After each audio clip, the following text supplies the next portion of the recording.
নমস্কার, আমি লিপিকা। আমার ছোট্ট ইউটিউব চ্যানেলে তোমাদের সবাইকে স্বাগত। আজকে যে ইস্যুটা নিয়ে আলোচনা করব সেটা হচ্ছে আমাদের জীবনে লাইফ লিড করার জন্য 4 ধরনের ইকুয়েশনের কিন্তু দরকার আছে। তো আমার আজকে ভিডিওটার ভেতর থেকে সেটাই আলোচনা করব যে এই 4টে ইকুয়েশন কি আমাদের লাইফকে সুন্দর সুস্থভাবে বয়ে নিয়ে চলার জন্য। পুরো ভিডিওটা শোনার জন্য অনুরোধ রইল। যে 4টে ইকুয়েশনের কথা বলবো, এই 4টে ইকুয়েশনকে আপনার লাইফের যে মোশনটা চলে সেই মোশনের সাথে ফিট করতে হবে।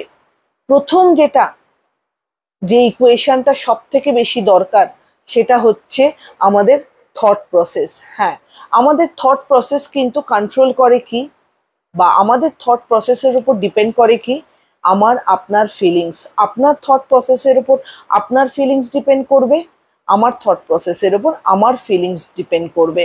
আমাদের থট যে ক্ষেত্রে যেরকম হবে সেক্ষেত্রে বা সেই মানুষটার প্রতি আমাদের ফিলিংসটাও কিন্তু সেরকম হবে।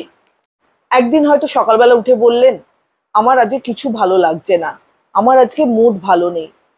এক্ষেত্রে আমি বলবো সবার আগে চেক করবেন আপনার ফিলিংস কীরকম আছে, এবং ফিলিংসের সাথে সাথে এগুলো যেগুলো বললাম সেগুলো আপনার ফিলিংস, আর এই ফিলিংসের সাথে সাথে আপনার যেটা প্রভাব ফেলবে সেটা হচ্ছে আপনার থট প্রসেসটা কেমন আছে। একটু অ্যানালিসিস করে দেখবেন। আমাদের থট প্রসেস চেঞ্জ হবে তো আমাদের ফিলিংসও কিন্তু চেঞ্জ হয়ে যাবে। থট প্রসেস যেহেতু আমাদের ফিলিংস ক্রিয়েট করে, ফিলিংস থেকে কিন্তু আমাদের সেকেন্ড যেটা আছে সেটা হচ্ছে সেটার প্রভাব পড়ে কিসের ওপর, আমাদের কিন্তু শরীরের ওপর, বডির ওপর। এই থট এবং বডি দুটোর ভেতরে কিন্তু একটা কানেকশন রয়েছে। আপনার থট প্রসেসটা যদি ভালো থাকে আপনার ফিলিংসও ভালো থাকবে, সেক্ষেত্রে আপনার বডি ফাংশনিং কিন্তু প্রপারলি হবে, এবং আপনি নিজেকে নিজে ফিল করবেন। আপনার যদি থট প্রসেস খুব সুন্দর খোশ মেজাজে থাকেন, ফিলিংসও সব কিছুর ক্ষেত্রে পজিটিভ হবে, আপনার বডির দিক থেকেও কিন্তু পজিটিভ আপনি রেসপন্স পাবেন। আপনার থট প্রসেস যদি পজিটিভ হয়, আপনার শরীরের গেস্টার পশ্চার বা ফাংশনিং যদি পজিটিভ হয়, তাহলে অন্যের প্রতি আপনার রিয়াকশনসও কিন্তু পজিটিভ হবে। দেখবেন যখন মুড ভীষণ খিচড়ে থাকে বা ইরিটেশনের ভেতরে থাকেন, তখন যদি কেউ এসে ভালো কথাও বলে, তার প্রতি আপনার রিয়াকশনটা কিরকম হয়? পজিটিভ হয় কি না? আমরা কিন্তু খিচিয়েই বা আমরা কিন্তু ইরিটেশনের সাথেই তার ভালো কথারও আমরা ইরিটেশনের সাথে উত্তর দিই। তো আমাদের মনের সাথে, আমাদের থট প্রসেসের সাথে আমাদের শরীর, আমাদের সারাউন্ডিংসও কিন্তু রিলেটেড।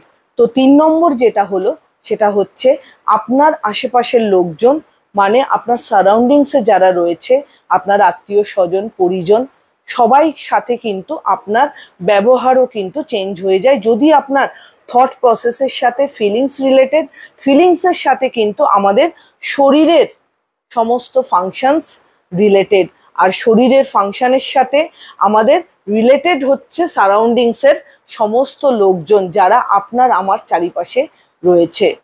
এই যে কানেকশনসগুলো বললাম, এই কানেকশনসগুলোর সাথে কিন্তু একটু ভেবে দেখবেন যে আজকের দিনে আমরা যে সিচুয়েশনে দাঁড়িয়ে আছি, বা আমাদের সারাউন্ডিংসের যে সিচুয়েশন আছে, বা আপনার আমার থট প্রসেসের যে সিচুয়েশন আছে, সেখানে কিন্তু একটু হলেও খামতি রয়েছে।